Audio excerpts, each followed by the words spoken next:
विश्व के कोने कोने में यूट्यूब के माध्यम से हमसे गुरु मंत्र लेकर वैदिक परंपरा में आगे बढ़ने वाले मेरी प्रिय शिष्यों, सज्जन और सन्नारियों, श्रीमद् भागवत कथा के छोटे छोटे वीडियो में आपको दे रहा हूँ, इसलिए आप चैनल सब्सक्राइबर कर लीजिए और लाइक कर दीजिए, घंटी दबा दीजिए। ज्योतिष का कोई प्रश्न हो तो 9825200108 पर फोन करिए, तो हम आपके ग्रह नक्षत्र में क्या प्रॉब्लम है वो भी बता देंगे। श्रीमद् भागवत की कथा मैं कर रहा हूँ और उसके छोटे छोटे वीडियो आपको दे रहा हूँ। इससे आप नए कथाकार भी बन सकते हैं अथवा श्रीमद् भागवत कथा श्रवण का फल प्राप्त कर सकते हैं। चलिए सुनिए। यज्ञ में बचा हुआ धन रुद्र भाग होता है।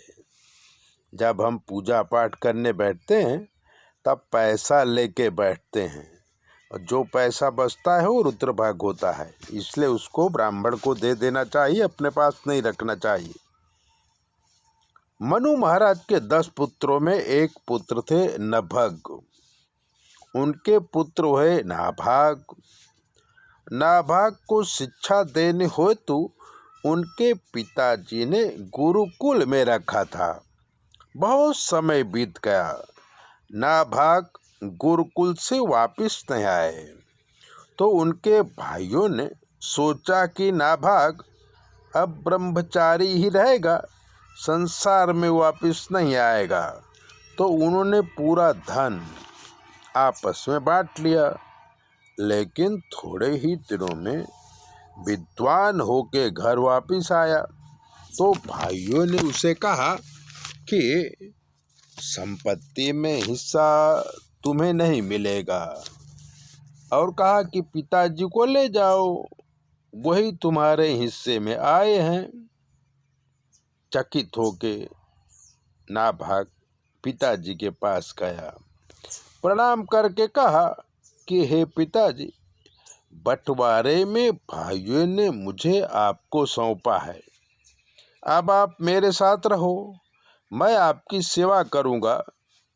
पिताजी ने कहा कि भाइयों ने तुझे ठगा है, पर कोई बात नहीं, मैं तुम्हें युक्ति बताता हूँ जिससे तुम धनवान हो जाओगे। अंगिरा गोत्र के ब्राह्मण स्वर्ग प्राप्ति के लिए यज्ञ कर रहे हैं।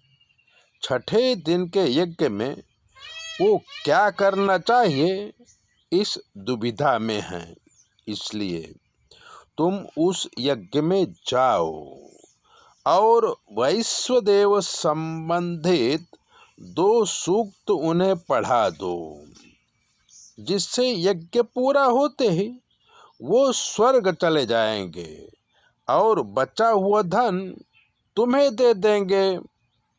ऐसा ही हुआ।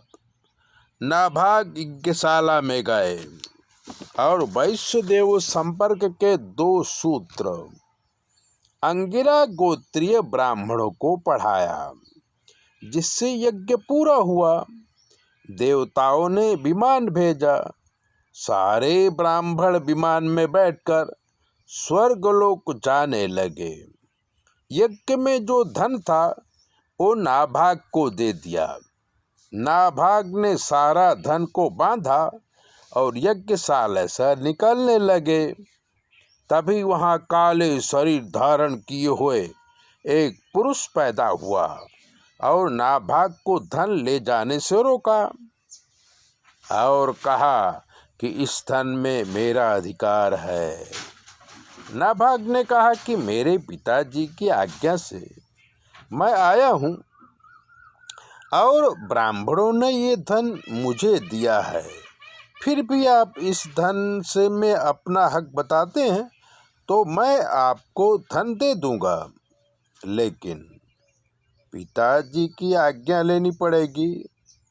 और नाभाग दौड़ते हुए घर पहुँचे, अपने पिताजी को सारी बात बताई। पिताजी ने कहा कि यज्ञ में बचा हुआ धन रुद्र भाग होता है, इसलिए भगवान रुद्र वहाँ प्रकट हुए हैं, उन्हें उनका धन दे दो।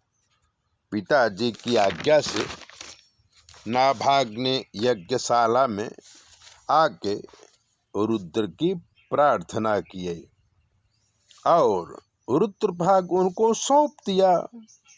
इससे भगवान रुद्र काफी प्रसन्न हुए और नाभाग को ब्रह्म विद्या का उपदेश दिया और सारा धन भी सौंप दिया। नाभाग अति धनवान होके शिव भक्त बने। इस प्रकार से ये भागवत की कथा है। चैनल को सब्सक्राइबर करिए, लाइक करिए।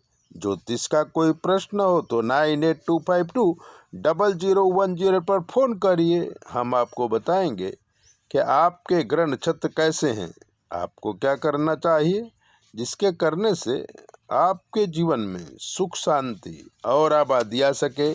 जय भोले। अपना ध्यान रखिए।